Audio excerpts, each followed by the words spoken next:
Hello dear students, तो चलिए आज एक नया डेरिवेशन करते हैं।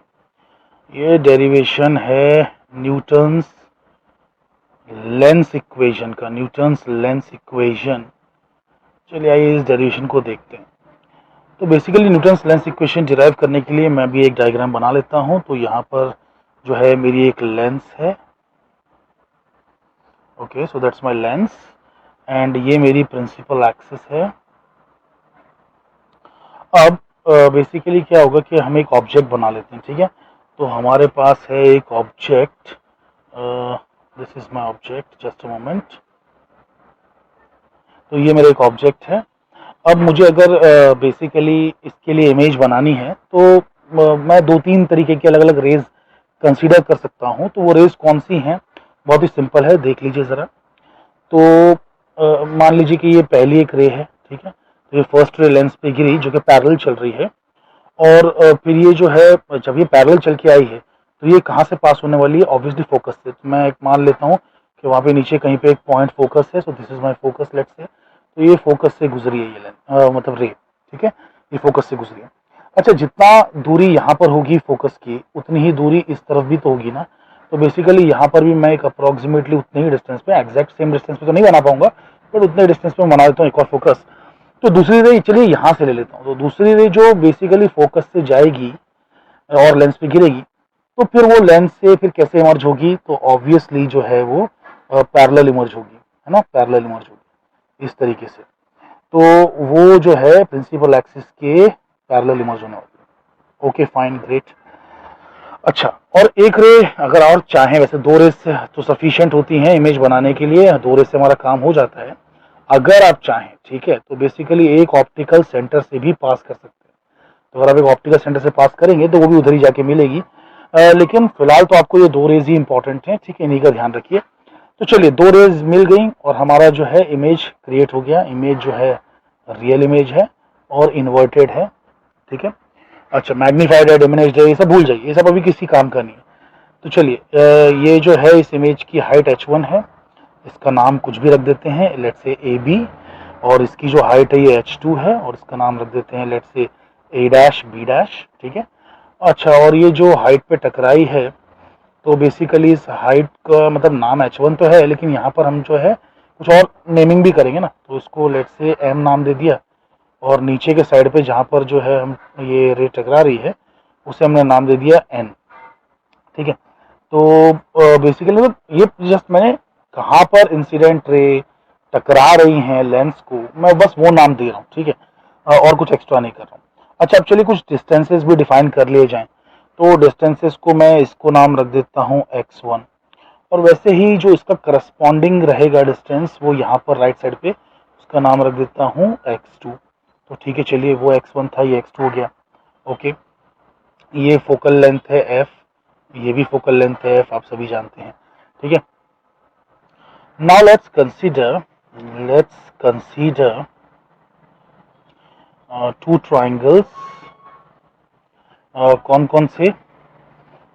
Triangle A B F and triangle N P F, ठीक है। तो ए बी एफ देखिए ध्यान से इधर, और एन पी एफ को ध्यान से देखिए, ठीक है।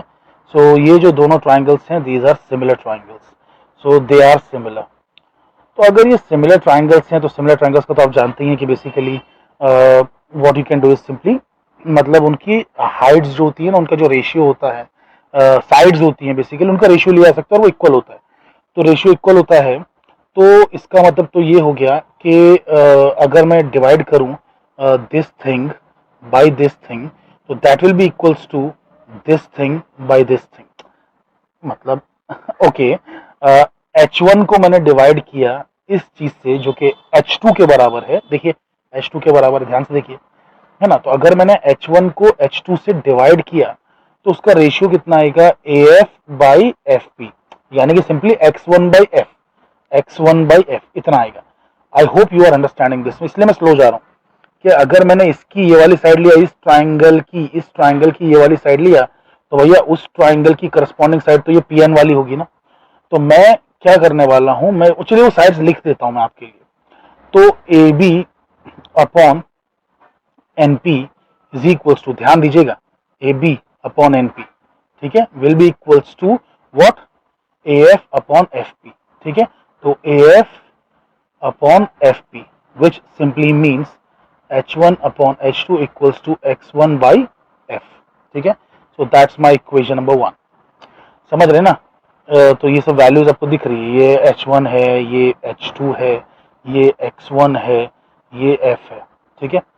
तो आप लोग ये बात समझ रहे हैं। ओके, वैसे ही let's consider to other triangles. So those triangles are what? This MPF एक ट्राइंगल हो गया, और वैसे ही B dash A dash F, B dash A dash F, तो एक MPF और एक B dash A dash F, ठीक है। तो MPF and triangle B dash A dash F, तो यहाँ पर again they are similar. So if they are similar, again I can write what? I can write these two sides, right? तो MP upon A dash B dash, ठीक है, MP upon A dash B dash. So MP upon A dash B dash equals to, क्या हो जाएगा, अगर ये side और ये साइड लिया तो इसका रेशियो किसके इक्वल होगा, ये साइड और ये वाली साइड, राइट। तो basically PF and A dash F, तो PF upon A dash F इस तरीके से आएगा। चलिए अब इनकी वैल्यू सब्स्टिट्यूट कर देते हैं, विच गिव्स MP की तो हाइट H1 है, A डैश B डैश की जो लेंथ है मतलब हाइट है बेसिकली H2 है, इक्वल्स टू, ध्यान से देखिएगा, ये H1 है, ठीक है, ये H2 है, और फिर ये है F और ये है X2, F एंड X2, ठीक है। तो बेसिकली यहाँ पे आ जाएगा F अपॉन X2। तो ये जो आपको मिला इसको इक्वेशन नंबर आप क्या कह सकते हैं, 2 कह सकते हैं। अब इक्वेशन 1 एंड 2 का देखिए LHS इक्वल है ना, LHS इक्वल है, आप देख सकते हैं इक्वेशन 1 एंड 2 का LHS सेम है। जब LHS सेम है, so from equation 1 and 2 we get, तो हमें क्या मिलने वाला है, देखिए जरा ध्यान से, x1 by f equals to x1 by f equals to f by x2 which simply gives me x1 x2 equals to f square. I hope you are understanding this. So basically ये जो चीज़ हमें मिली है इसी को हम जो है Newton की लेंस इक्वेशन कहते हैं। तो ये न्यूटन लेंस इक्वेशन है।